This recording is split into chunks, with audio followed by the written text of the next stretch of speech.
Ladies and gentlemen, welcome to the Buc Show.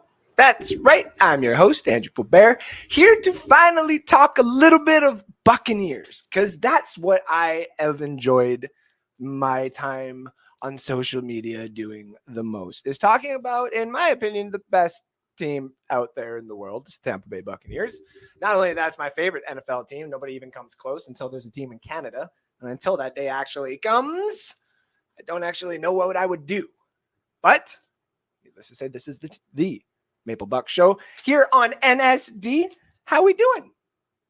Today was a little weird getting started because it's not the typical way that I start, the show. I got usually like a whole stream of things that I would do. Speaking of which, I need all of you to do me a quick favor, and that's like and share and follow and obviously subscribe to the show, but like and share this show. Let everybody know that we are talking some Buccaneers stuff tonight, including, of course, the introduction to this show, which is what's happening right now. But we're going to talk a little bit about the preseason game that happened with a loss to the Colts, 27-10 loss, which is whatever. It's preseason, okay? Listen, we don't need to be getting our, stuff in a bunch because of preseason games. But, everybody's thinking that we need to cut this person and trade this person, but it's not going to go that way. We're also going to be talking about the major news that actually happened from across the world. Well, I guess across the Buccaneers here, which is the Chris Godwin not 100%, not going to be ready to go for week 1. We'll get into that. The Pivot podcast, I believe it is, got to talk with Byron Leftwich about his time with the Tampa Bay Buccaneers. A bunch of stuff that you actually should probably hear with regards to the Tampa Bay Buccaneers. You want to get a little bit of insight on our offensive coordinator and just a little bit of insight of some of the things that has gone on in Tampa. That's the person I would be talking to, ladies and gentlemen, or at least listening to. Brady calm and collected at the press conference. You can tell he's a little irritated with everybody. We'll get into that. Of course, you can see behind me that I got our 53-man roster predictions. Yes, ladies and gentlemen, I have predicted the roster, including the practice squad.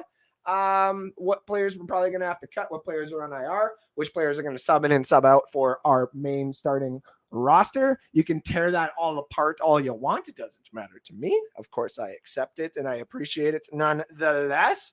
And then, of course, tapping in. I'm going to call this Maple Buc Show. Might as well have a couple of little shots or a couple of little, little quips.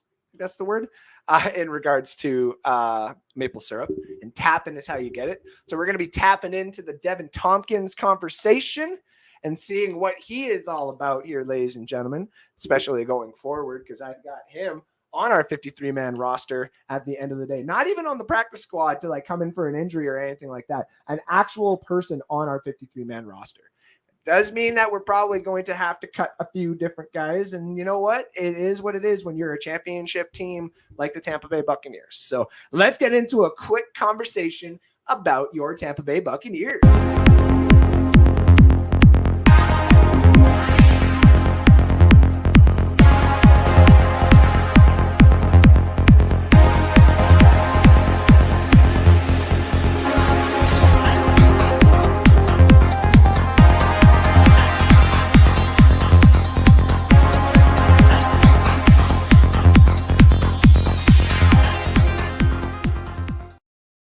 So we got some signings that I wanted to talk about that happened over the week. We had Jannard Avery, who was waived by the Steelers, picked up by the Bucs. Is going to wear number 59. Usually I would make a little bit more of a deal about a signing like that, but I think, in my opinion, with regards to some of the other players that we want to keep, I think he's probably going to be going on that practice squad. He's been playing all right, but there's obviously a reason why he was waived. Everybody was off to Indy. The positional groups to watch, from what Todd Bull said before the game on Saturday, was the left guard position, the depth at wide receiver, the starting corner slot, the backup inside backers, and a few special teams players. I think on Saturday, we actually finally got to see a little bit of them at work, though many people are not too satisfied with what they saw from your Tampa Bay Buccaneers.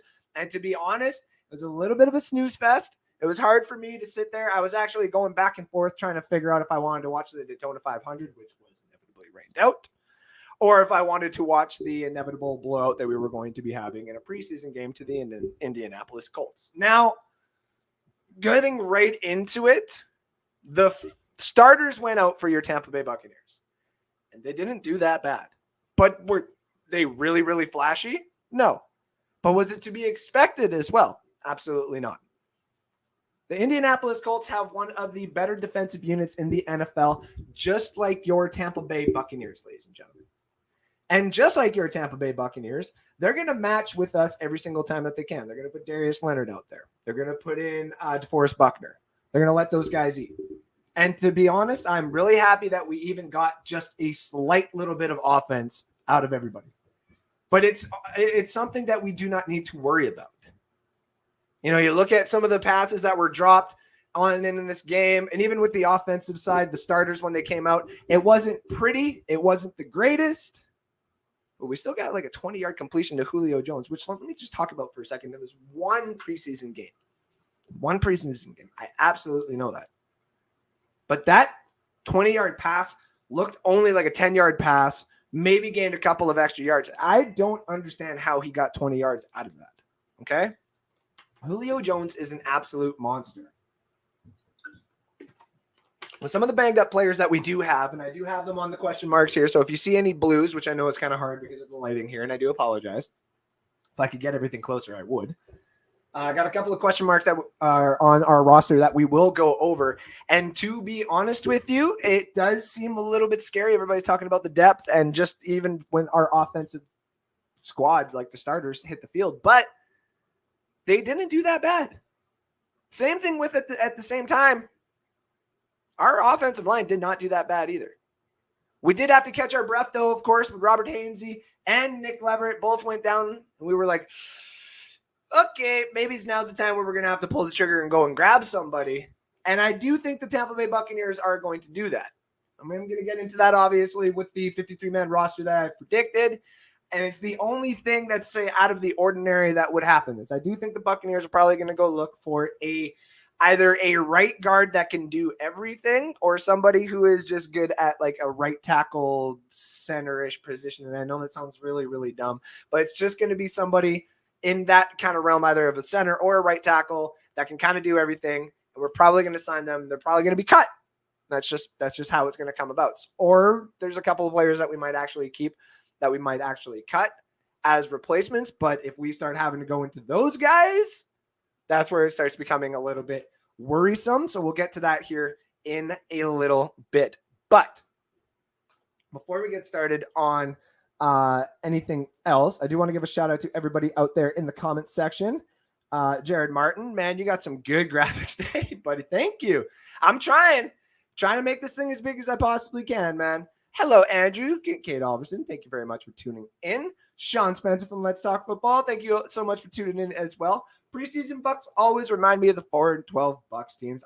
The bad times. Also, thank you very much, Fred Swayze Moore, for tuning in. My Buccaneer fans are in the house. Christopher Cole, hey guys, thank you for also tuning in.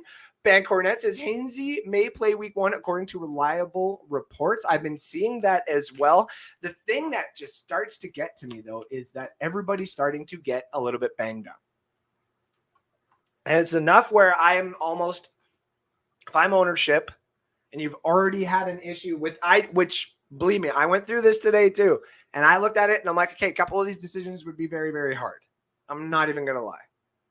But it would make sense if they went out there into free agency or made a trade for somebody who's looking to send off a little bit of a cap space, and that player may be able to restructure their contract in order to play with the Buccaneers for a championship.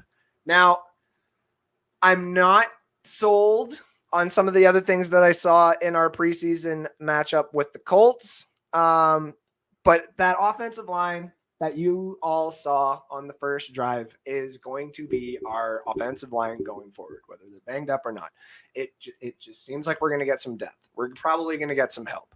And Nick, I keep calling him Nick Jensen. It's Ryan Jensen, so I apologize for having an R on every one of my notes today. But the Bucs have placed Ryan Jensen on IR, so he'll go on IR with Cyril Grayson, Bug Howard, Cam Gill, Aaron Stinney, and Kenyon Barner, who is the running back that we have signed. Everybody else is basically questionable or banged up and good to go, respectively. But it was really hard to see those guys get banged up and us have to wait until this morning to see what their actual health was going to be going forward.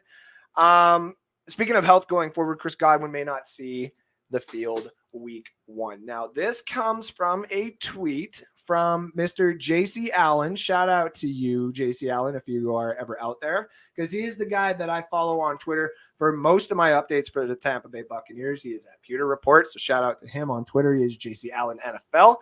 Tom Kransnicki retweeted from 93.3 WDAE. Our own T. Kras has also asked the Buccaneers head coach Todd Bowles about Chris Godwin's progress. He's still in a brace. The doctors are still monitoring him. We won't rush him, but we will be glad to have him back when he is.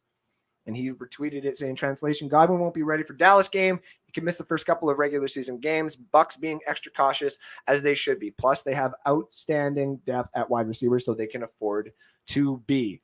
JC Allen retweeted that saying, still a win. PUP would have meant 6 games. Short-term IR means 4 games. So if he's not moved to IR, expect him back before week 5, but I think it'll be sooner than that. So that just means, to me, we have some people banged up, and we don't necessarily want to start messing around with something that we know we need later on. We are going to make the playoffs. That's just who we are. We're the Tampa Bay Buccaneers. We have Tom Brady. He's back for one more season. As you saw from that press conference, he's nice and calm and chill. And it just makes sense that this guy is going to keep the rest of this team nice and calm and collected. But one thing I wanted to bring up about Godwin, when you look at the depth that we have, a lot of people start getting worried, like, what are we going to do? When you look at the practice roster, okay? Practice roster, the practice squad is essentially the thing that you need to be looking at this year. It's the same rules that apply from last year, except for the protecting of the 4 players. I have not seen that. I have not confirmed that. I have tried to get that with a couple of people on Twitter, including tagging JC Allen into it because he had talked about it on a Twitter Spaces. And we were still trying to figure out if you got like those 4 players that you can protect all year long, like those 4 spots that you could, which would make sense for some of these, going around, but you still have 10 slots for players who are underneath the 2-year threshold of playing in the NFL. And then the other 6 spots are for veterans. So you can, interchange that any which way that you would like to and stuff, but there has to be at least, the 6 spots for your veterans. So we will get to that again going forward. It does suck that we are going to lose Chris Godwin. We have Julio Jones. And if you saw that pass and you heard Tom Brady's comment, me as a fantasy football lover and as a guy who knows that this upcoming week is the big week for fantasy football drafts, might want to start considering just getting him at a nice, respectable time when you really are just done with the draft. Go see if he's available. He's going to get you points in the first 4 weeks. He's going to be there for any other injuries that may occur for the Tampa Bay Buccaneers. Mike Evans has obviously been banged up. We talk about the annual hamstring injury. It's a term that I hate to bring up every single time, but it is something that we monitor every single year. Now, he's fine. I'm not saying that something's going on right now, but these are just some things that we have to look, forward to when the regular season starts, and we may not have a Mike Evans, a Chris Godwin, and a Russell Gage. And everybody wonders why we are probably going to go into the regular season with 7 wide receivers and a bunch of them on the practice squad, or at least a couple to come in and replace every single time. And again, we will get into that here in a little bit. So I'm not worried about Chris Godwin. We saw him. He looked okay. It's going to be one of those things where he's going to need time. He's going to need to be patient. We're all going to need to be patient as Tampa Bay Buccaneer fans. We can't be rushing into this expecting everything to go properly in the first 4 weeks, especially with the people that we have to go up against. And if we lose, all the media is going to turn against us, and we know exactly why it's going to be why it's going to be this way. So we don't all need to freak out. There's Christopher Cole's in the comment section, and he's notorious for going on Twitter and Facebook and telling everybody we do not need to be freaking out. Okay, everybody relax. Also, yes, shout out to you. Brady was savage in the presser, especially the shirt. I know, right? There was a couple of those comments that he had made too, just in regards to And it's not because, and I know some people will clip this eventually and say that I don't like Jenna Lane. It's not that I don't like Jenna Lane. It's just I think Jenna Lane starts to get a little bit more invasive a little bit more later on when it comes to these comments that she makes. That's just me. That's just me. I've made that comment about Rick Stroud, though I've had to go on Twitter and apologize when, you are inevitably wrong. And I will do that, unlike some people. But that's just neither here or there. So she kind of was, you could tell a couple of her comments was irritating Brady, in my opinion. There's another person, maybe it was Rick Stroud, where he made a couple of comments and it just seems to be like, you know what, guys, let me just talk about this. I'm 45 years old and I got a lot of fucking problems, or I got a lot of things going on right now. And it makes sense. The guy is 45. We joked around here, obviously, about the Masked Singer thing, because to me, I was at work and it just like, it was an epiphany. It was like, it just makes sense. And then, of course, I come out of work and everybody's clipped me in the Pat McAfee where they're like, hey, Andrew, you were not the one that made this, so don't go on a show and be saying that it's all your idea when it's not. It's like, all right, my apologies. I get it. Let's move on then. And then, of course, Ben Cornett says, if we can be 2-2 after 4 weeks in the first 4 games, we have Cowboys, Saints, Packers, Chiefs. I consider it a success. The injuries and the new offensive line will be rolling. With that, actually, let me just put the schedule, boom, down below for everybody. They can understand the dates and when the games. I don't have the dates, like the times for each of them, because they are subject to change. But the closer that it gets to those dates, I'll obviously put them down there. But Ben is absolutely 100% right. If we can escape the first 4 games, even with 1 win, I'll be okay. Or at least keeping all the games close. Dallas might be a little bit easier now, as much as some people may not want to admit it. But with all the injuries they're sustaining, it might actually be a close game like it was last year, where me and Harry the Greek inevitably had that bet all off season where I said, don't bet the house, man. Don't bet the house. So listen, it's going to be close. And I still hold true to it this year. I still think it's going to be close. I might actually give it Dallas until I see what the Tampa Bay Buccaneers depth is and what the starting roster is going to be week 1. But who knows? Like it's the NFL. Anything can happen, right? Speaking of anything can happen, Byron Leftwich got to be on the Pivot. I think it's the podcast. Somebody may correct me down in the comment section. But Byron Leftwich did get to talk to some of the folks, I think all 4 of the folks, or 3 of the folks, should have known that, at the Pivot. And it was a great talk. Jenna Lane works for ESPN. ESPN will always get their NFL team reporters to push them. You're not wrong. She did the same thing with AB last year, too. So I feel you on that. The Pivot, though, to pivot on to the Pivot, there was a lot of in-depth stuff because I personally, I have just never thought that Byron Leftwich was much of a people person, just judging by the way that he had talked, say, to the media and to some of the people. That's just is my opinion. After watching that, I came away with a brand new perspective on 1,000% a brand new perspective on Byron Leftwich, to the point where I'm gonna say this right now. This year, when Brady's gone and and Bruce Arians inevitably, and I'm still going to hold true to this Buccaneer fans, and if this is your first time watching the Buccaneer show here, listen, Bruce Arians is left to go and find our quarterback of the future. With whatever pick that we have in the first round, we are going to inevitably draft up to a point or trade up to a point where we're going to get the quarterback that we want. Whether it's the next Lamar Jackson and Anthony Richardson, whether it's a project dude that we're going to have to wait 2 years on, like a Tanner McKee or Tyler Van Dyke from Miami, or for some odd reason, if we can trade up to the top 10 to the top 5 and get a dropping Will Levis or Bryce Young or CJ Stroud, if nobody decides to go that route early in the draft, then hell, who cares? I'm all for it. Or if he goes and grabs some scrub from like North Carolina or something like that, or NC State. The Dennis Leary dude or whatever. I'll be okay with that. But that's basically what's happening. And when Brady's done this year, and a lot of these guys inevitably leave or retire so that, 1, they can get their money and just go. 2, the dead money is not as bad on the Tampa Bay Buccaneers and for the organization itself. And 3, they leave in like the way that they want to under their own narrative as champions. Why not? But after that's done, okay, after that's all done, we are still going to have coaching staff here like Todd Bowles. Byron's not going to be here. And I may be on the minority of this. I'm not saying I've ever hated any of our coaching staff except for maybe Greg Schiano. That was really bad. But I actually kind of want Byron Leftwich. I kind of wanted Byron Leftwich. I like the idea if he was an offensive-minded guy to go that route. But I also understand that this is the history of the Tampa Bay Buccaneers. We won our first championship with a defense. We won last year arguably with the defense. We're going to get the defensive guy to come in. And he may have been the first pick because of the way that Byron Leftwich spoke about Bruce Arians and how he approached him out of nowhere, said, I need you to quarterback for me when he was in Arizona. He said, bro, I'm retired. Like 2 years retired. I'm not coming out of retirement to play quarterback. He said that he kept bugging him and he kept bugging him and he kept bugging him.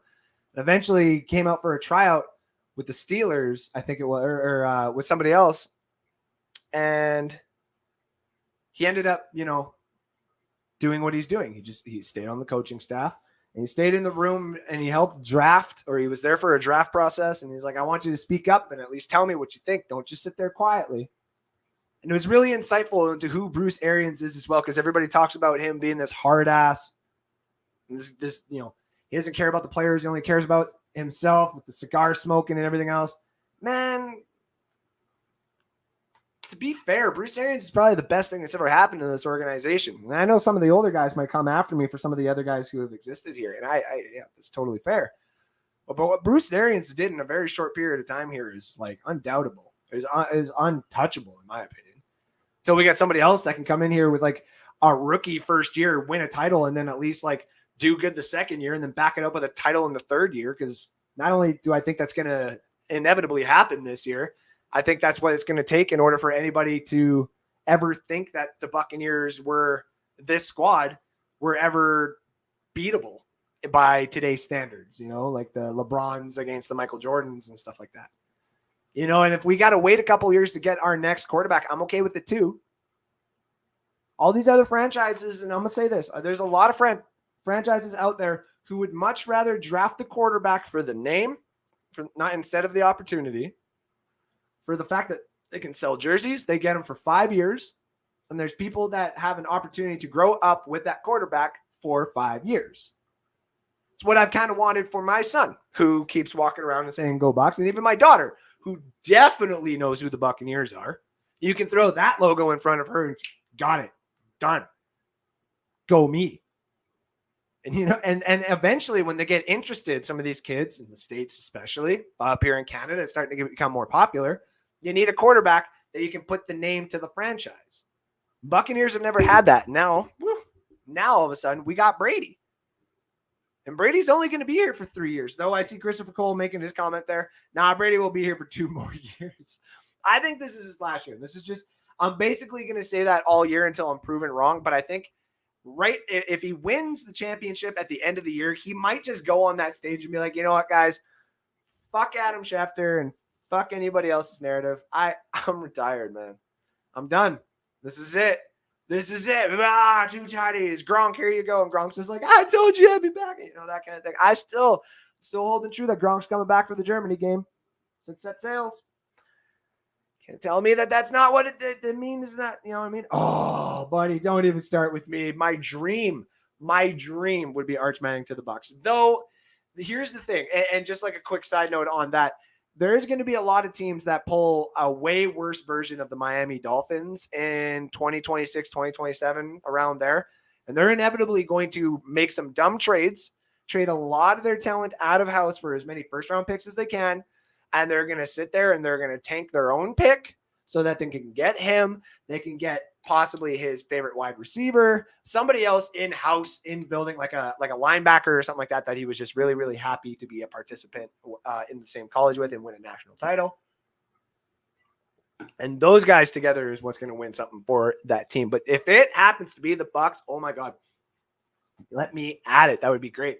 I think we would have to build a stadium at that point, though. Don't you think, Christopher?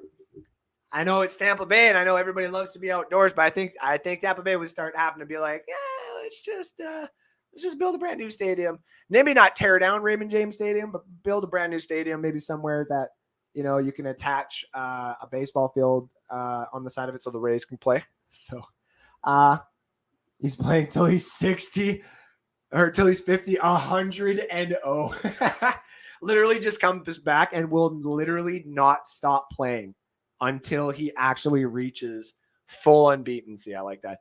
Is Arch really that guy? Or okay, so Sean, it's a little bit of both. It's 1,000% a little bit of both. He could literally come in right. He can go into college right now, and the name and the media all around him could just like bear on him, and it will be too much, and he'll fail. And if Alex was watching right now, there's another kid in that area of the draft or the draft year that he is projected with another good like quarterback.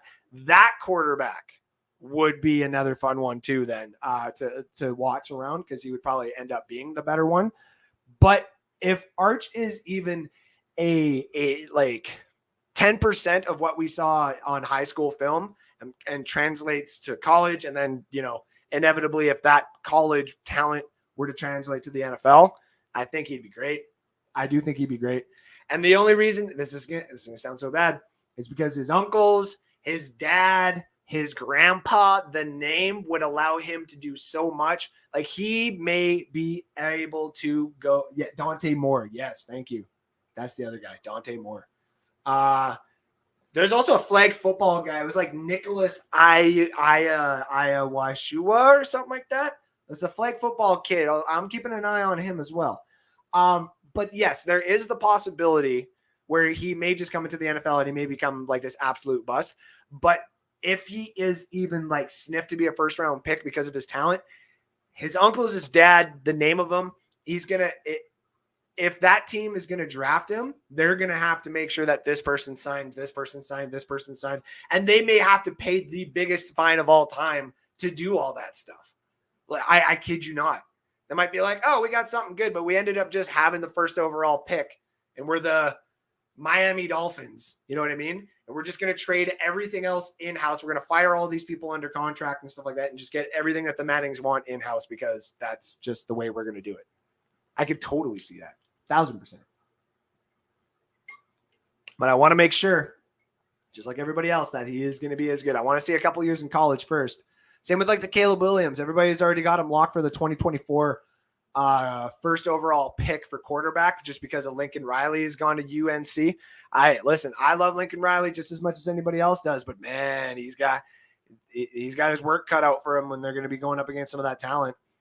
Oh, I can dig. I'm not saying he's not. I'm just 1,000%. I think everybody does too. They love the name right now, and it's like we got to wait one more year. More than likely, he's going to Texas, and then we get to finally start seeing what he's doing and what Texas could possibly do. He won't get Bijan Robinson. He's going to be long gone, but they got a lot of good other players coming in there as well, like Worthy and Xavier Worthy and a couple other guys. So, back to the pivot talk there.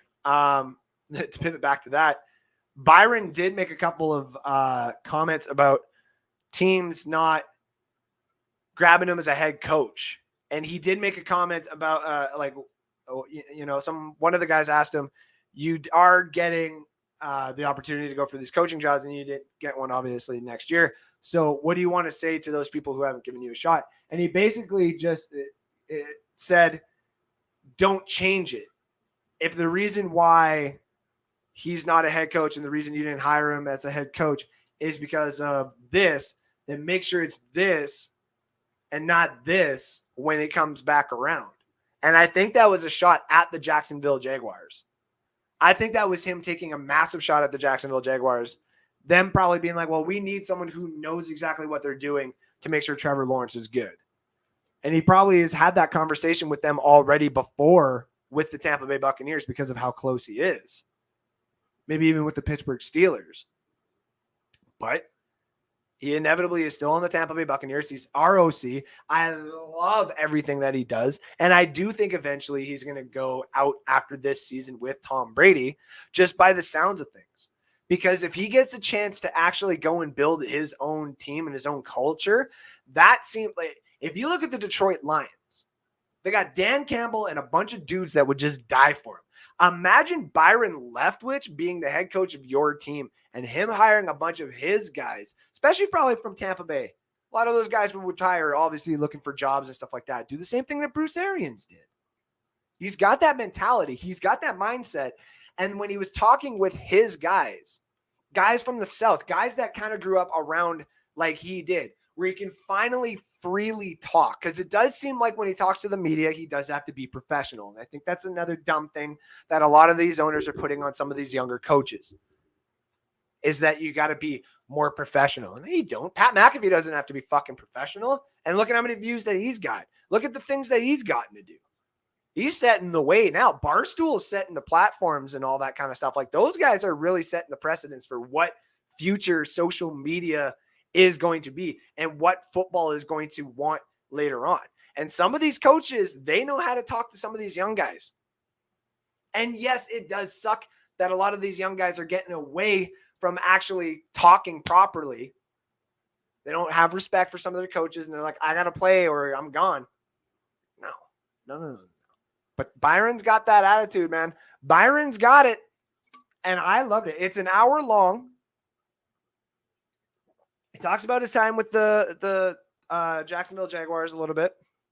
And he talks about, I think, this was with Jacksonville, wherever he was being a quarterback there. He talks about the opportunities that he can get. He talks about this year. He talks about, there's some stuff in there too about like where he knew about Tom Brady and if he was retired and when he was coming back and this, that, and everything else. And to be fair, I think he's putting off more than what he knows. Like he's definitely in that inner circle of dudes who know exactly what's going on with Tom Brady. So I like this comment right here. Franco Rivera doesn't work out in Washington. I'm all about getting Byron Leftwich. That honestly would probably be the number one place I'd want him to go. I think Dan Snyder would have to be gone first on that, but it's terrible at times. Some of these young guys are all about their brand and not the team. The NIL stuff ain't helping that. And I know that you got Alex that on your college show, and I know that you guys have been talking about that as well. And I actually kind of agree with Alex on that, where they need to cut it down. There's got to be some sort of like cutoff point on it. Totally agree. Especially because you can't be having some of your first round picks making less money than some of the guys still in college. You 1,000% cannot be having that. There should not be topped. It should be topped at $1 million, in my opinion. And then you get incentives, your signatures, or whatever everybody else was getting in college back in the day. That's the kind of stuff I think it should be. But you're damn right, dude. Like when my kids, if Maverick decides to go play football, he's going to need to know. Like, you can get paid being a kicker, dude. And you can just get like free scholarship if you just kick a ball through the damn hoops, or if you decide to be a quarterback and stuff like that. Sure, whatever. But you got to whip your ass into gear if you're going to do that. You can't be like some of these other guys out there. So, yeah, there needs to be a cap on it all, 1,000%. Speaking of the cap, Brady needs to put a cap on because his gray is showing. And he was on the press conference, and he was just calm and collected. And like we were talking about there, he just seemed a little irritated with everybody asking the question of where he was at. He's not going to tell you guys. And you can hear some of the comments being said. Some of the questions just trying to dance around how he could answer it. And, and I get it. I made a show about where he was too. Everybody's got to do it. Everybody's in the media game or trying to get into the media game. And that's just the way of the talking and stuff like that. But at the same time, got to give the guy his respect. He looks like he's getting, in my opinion, straight into season mode. This guy is done playing games. He is in it to win it. He's going into his cave or whatever he's going to do for like 2 weeks while they get ready to do this for him. Which, by the way, ladies and gentlemen, let's take a quick break just so I can get a quick glass of water. And then we will be right back, where we can get into a little bit of the 53-man roster. Be right back.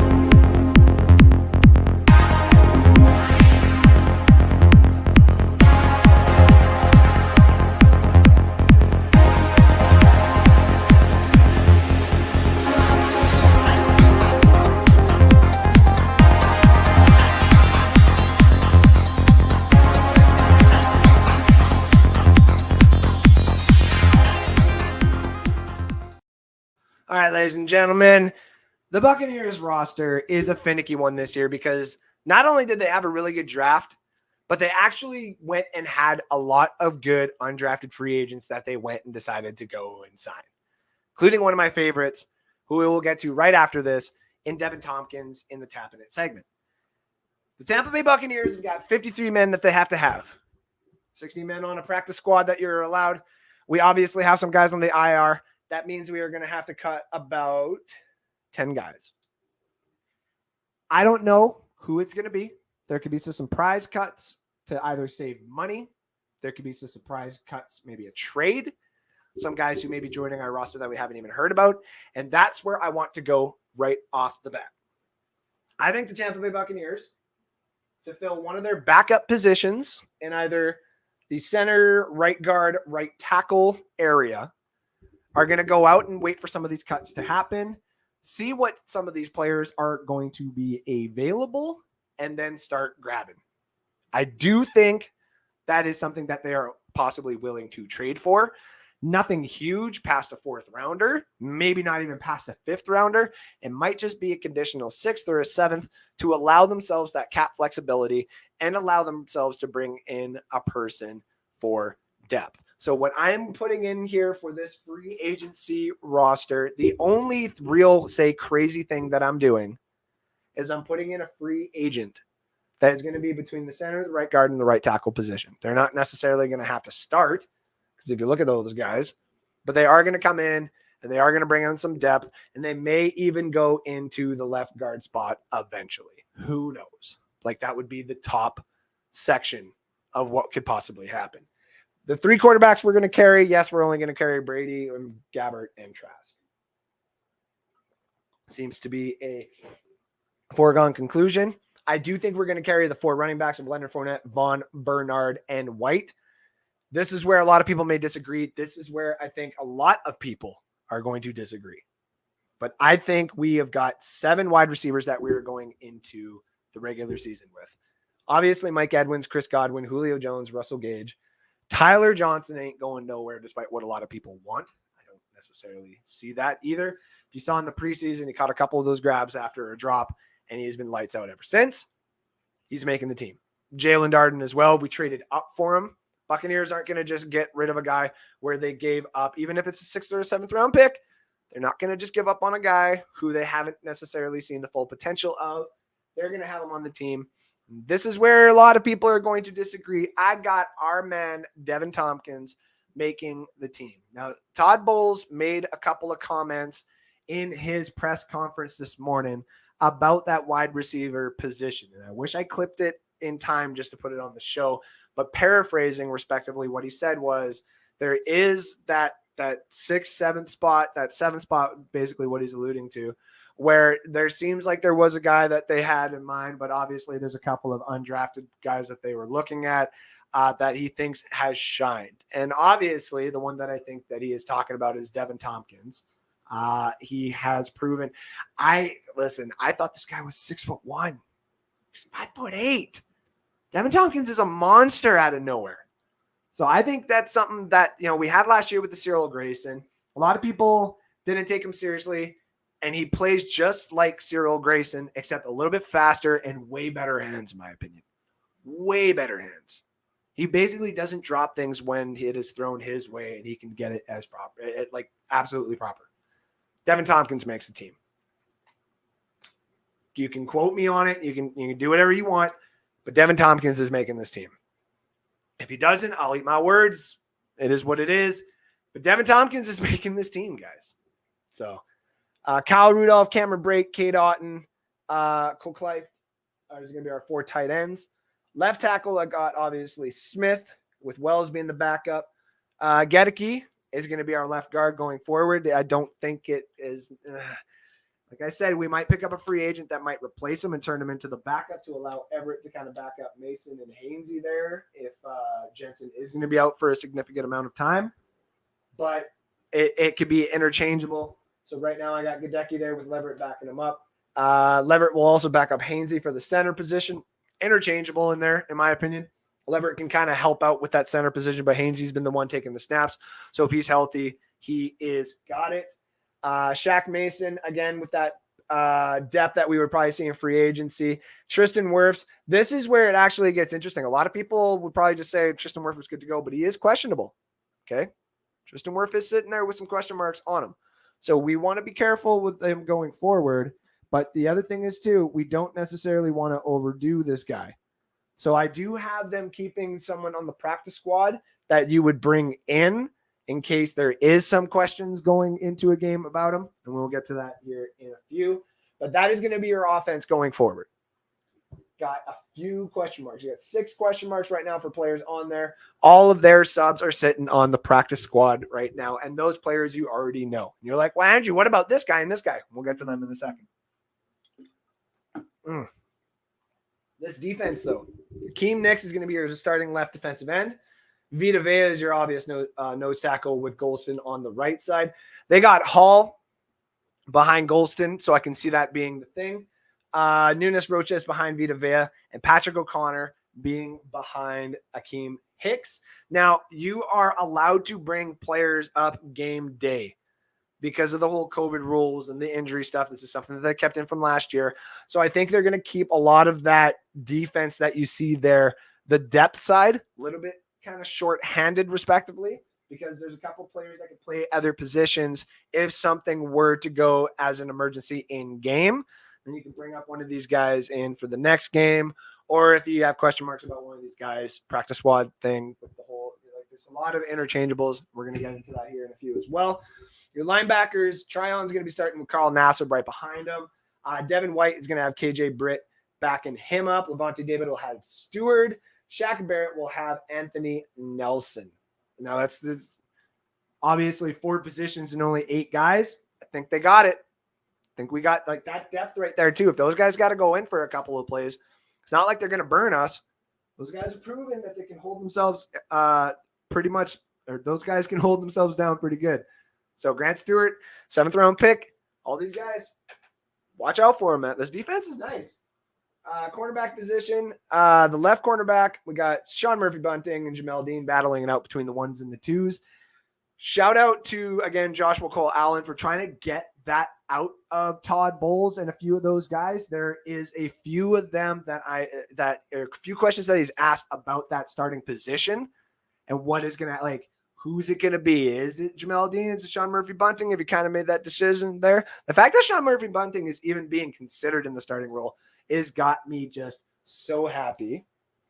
And then I got Carlton Davis as the right side starter. So this is where it gets fun. I got Zach McCollum, the Gardner, and Robinson. And the first names are obviously slipping my mind right now, so I do apologize. That Gardner guy is a rookie, and he is doing one hell of a good job, in my opinion, in camp. Now, a lot of people are saying, Andrew, here's the thing. If you liked what D. Delaney has done and a couple of these other guys have done in the past as that role cornerback, that nickel position, he's proven that he can at least come in there and adapt to the position very, very well. I can see Gardner being on this team opening day 1, obviously as more as the practice or as the special teams. There we go. But this is someone that they don't necessarily want to go onto the practice squad because he will get taken by a team almost instantly. So I got him on the starting. Winfield Jr. is your starting strong safety with Logan Ryan as your other safety nickel position. He's coming in there and he's just helping out. He's going to be in there a lot more than Zach McCollum and Gardner and Robinson, though I can see Robinson going in there obviously more than McCollum and Gardner. Mike Edwards and Keanu Neal as your free safeties with Ryan Suckup as your kicker. Yes, it is going to be Suckup. I think we already kind of figured that one out as well. Jakamadra as your punter, and your long snapper is Zach Triner. I've seen a lot of people try to do this online. And I made this mistake in my rookie year as well. I just want to see these more with the long snapper. The long snapper has to be included in these. He counts against the roster, guys. So a couple comments here. Miller is trade bait. I agree, and we'll get to that here in a second. And I think Steve Slick Probert, thanks for tuning in. He's in the final year of his contract. No one will trade for him when they can just wait. Exactly. So that kind of gets to my point here with the practice squad. And I apologize for some of these first names I may not have right off the bat. A lot of guys can just come in there and say it in the comment section and feel, as if you can make me stupid, make me feel stupid all you want. I totally understand if that's what you want to do. I'm just kidding. Wide receiver, K. Geiger. Safety, C. Cooper. Left end, M. Green. Linebacker, Oleke Fatukasi. Cornerback, D. Delaney. Strong safety, Nick Turner. Linebacker, J.J. Russell. Defensive tackle, Dante Potoye, I think it's how you say it. Offensive tackle, Cook. Tight end, J.J. Holland. Is basically your rookies and your 1 year players. Those are the guys that are going to be right up at the top of that the rookie year, the 1 year. Those guys are going to stay in that threshold that can be utilized, obviously, in there. Now, your veterans. These are the spots that the veterans are basically the veteran spots they're going to go through here. You got Ryan Griffin, I think, is going to be one. I think he will be the one that could eventually be released. I think this is the first guy that's going to be released off of that. I'm not going to lie to you. Probably going to be the first one. I got him as an IR spot sub right now. We'll get into that. Brashad Perriman, also a sub. Fred Johnson, the tackle. I got the linebacker that we just basically got. And Gennard Avery. Running back Laird, and the kicker Jose Borregales. That is the practice squad that I have set up for the Tampa Bay Buccaneers. Now, the IR spots that I have here is the Fred Johnson, Ryan Griffin, and Fatukasi. They would come in when obviously Ryan Jensen is healthy, and it would inevitably kick one of those guys back to the practice squad, and those guys would be out. Where's the other one here? Cam Gill. I like Cam Gill, and I think the Tampa Bay Buccaneers do as well, enough that they don't think he's going to get stolen. If they can keep him on that veteran practice squad spot, that's why I have Fred Johnson or Ryan Griffin being that kind of swing guy that's going to be eventually out. And as well as the Aaron Stinney. Stinney will go back into that backup position that you kind of wanted this free agent guy here to be. But that free agent guy may also still stay on the roster for the Tampa Bay Buccaneers, depending on who it is, what guy they got, how much they like him, if he starts doing well in the starting spot, or if one of these guys, like say Aaron Stinney, does beat him out in one of these practices or camps and they want to just save money and they want to keep their guys in-house. That would be another guy that would probably get a waive by the Buccaneers. The Kenyon Barner is one that I'm a little bit of a toss-up. I think they would keep Laird because they got him and they can keep him on that practice squad spot, and he has proven to be really good when he was on the Miami Dolphins. But the thing is with him is he's an 8-year veteran. I think they want to go a little bit younger. Laird's only played 3 years. He is kind of like a Rex Burkhead. So I just think that it's going to be one of those things where eventually the youth kind of comes into play and he will be inevitably released. I struggle with the name pronouncements. Dude, I know.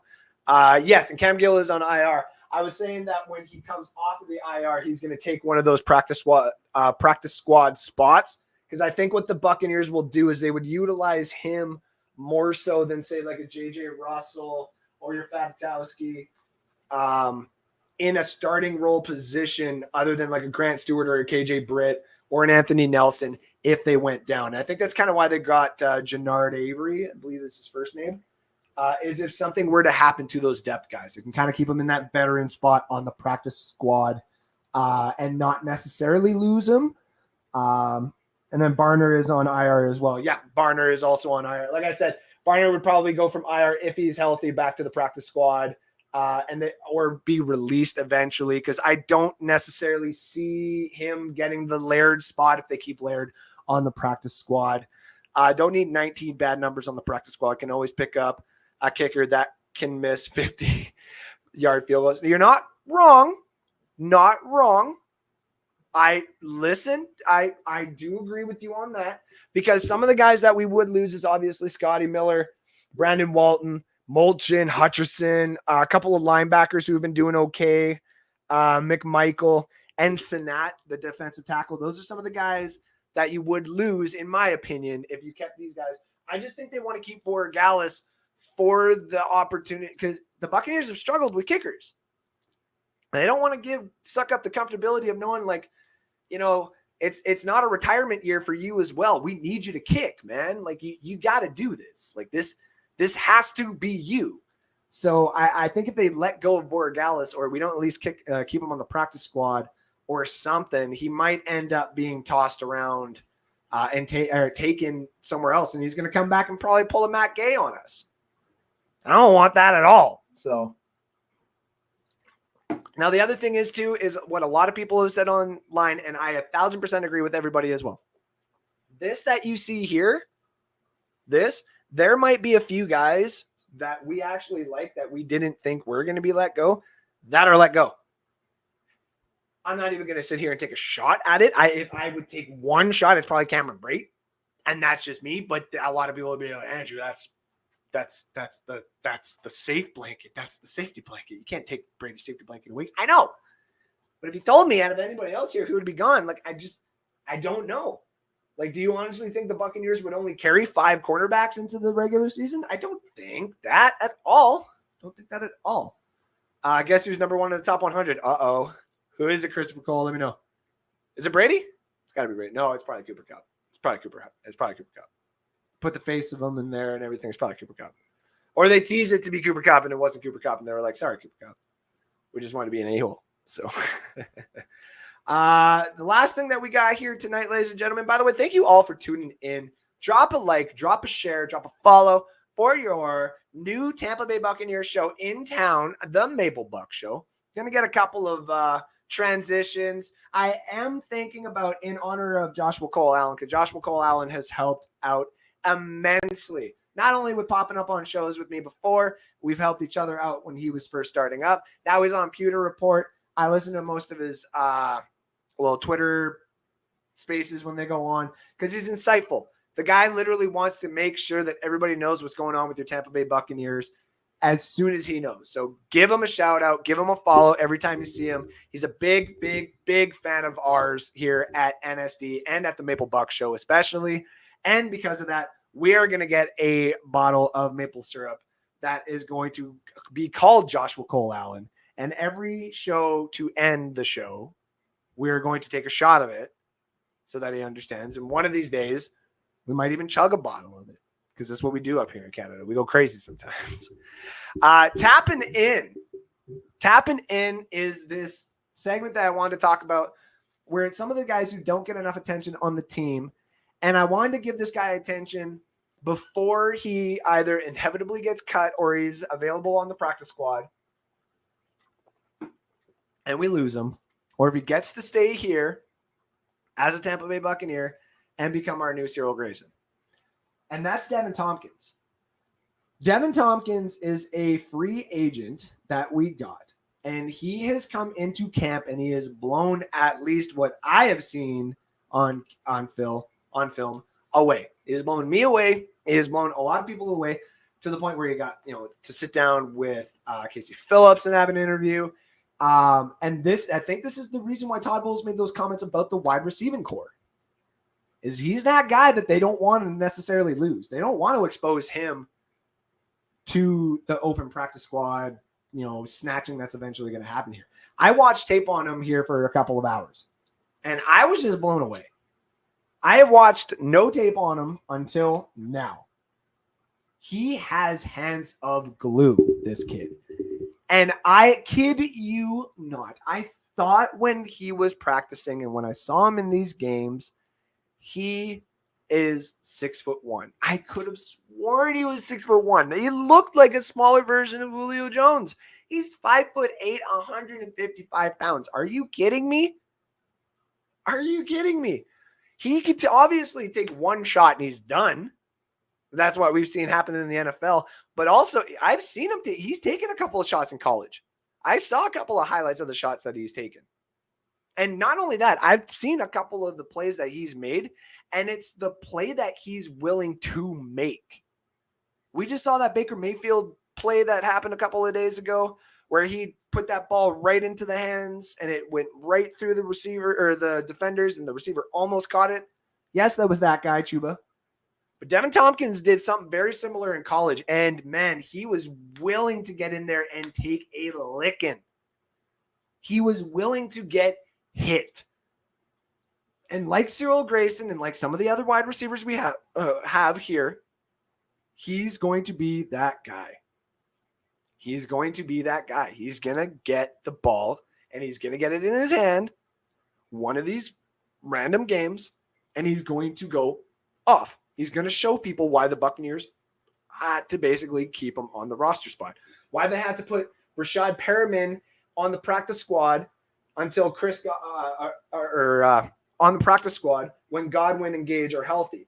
When Godwin and Gage are not healthy, which they are currently not healthy right now, those guys are going to go on, say, the IR or the injury bug, and that means Perriman's going to come in, and that means either Geiger's going to come in. And Geiger's probably just going to go to the special teams, and Thompkins is going to see time, and that means Perriman's going to see time. This kid is a burner. Like, he definitely is a burner. But he doesn't play like it when he's been here with the Tampa Bay Buccaneers. He just seems like an all-around possession guy. And Stevie Slick here is saying Thompkins has looked good, right? And he kick returns too. And that's the thing. Like, Rashad White came in there, and I think they're kind of just putting him in there because they're like, well, you know, on the practice, Rashad White looks good, and not necessarily on game film. That's just to me. That may not necessarily be what they're thinking, but that's just to me. But Devin Tompkins everywhere. It's just looked absolutely amazing. It is Brady, eh, Christopher Cole? Listen, he's the best. He's the GOAT. You got to give him the respect that he deserves. Where they put Cooper Kupp, though? That's what I want to know. So here's the thing is he's going to make this. He's my bet to make this roster. I know a lot of people want these other guys to make this roster. I know a lot of guys are kind of hoping and praying that we're going to get a lot more of what the Super Bowl roster used to look like. But, man, if you liked Cyril Grayson and you were mad when we gave up Cyril Grayson, you're going to like Devin Tompkins, and you're inevitably going to hate it when we get rid of him in a year or two when we have a rookie quarterback come in or when Brady is gone. Enjoy him now because he's looked good with Kyle Trask. And if we keep Kyle Trask, that gives him an opportunity to stay here and house a little bit more. But it's just this guy, man, when you tap into his tape and you tap into the abilities that he's shown, possession, burning, he may not be like the fully athletic guy because of how small he is, but he makes it up for it with being able to burn some of these corners. Talk about that guy in Philadelphia there as a track star, whatever. I think Devin Tompkins all day, every day. So that's what that's tapping in, man. I want everybody to understand that Devin Tompkins, as a couple people in the comment section have been talking here, Devin Tompkins is a guy. Devin Tompkins ain't going nowhere. Devin Tompkins is going to be on this team going forward, in my opinion. So what do you all think? You think that's a good 53-man roster? Is there a couple of changes that you would have here going forward? I am going to take a picture of this and post it up on Twitter and on our social media platform on Facebook, which is the NSD platform. Maple Buc Show is a proud presentation of NSD. So you will see it there. And I'll post it there so everybody kind of knows this, that, and everything else. So basically towards the end of the show here, usually what I would do is I would drop the link, especially what I did at the end of Live from the Cheap Seats back in the day, and have everybody come in and talk if they wanted to and stuff like that. I actually have to get out of here tonight, though, and do something. That's why the show is only going to be about an hour long. Even though usually this show might actually go for about an hour and a half every night. We might actually start it at 7 p.m. I've actually had some requests of people being like, "Hey, buddy, I'm on the East Coast and I still want to be a part of this. So like, can we get a half an hour? You know what I mean?" And it's like, yes. You know what? We might have to do that, especially if there's a few people that have requested it that may have to be done. But what did you think about the first show, ladies and gentlemen? This is a different perspective of your Tampa Bay Buccaneers. I'm going to be bringing it all season, right? Every Sunday. If the game's on Monday, we will probably have the talk on the Monday night. We'll probably have this happen on the Monday night after the game, depending on how long the game goes.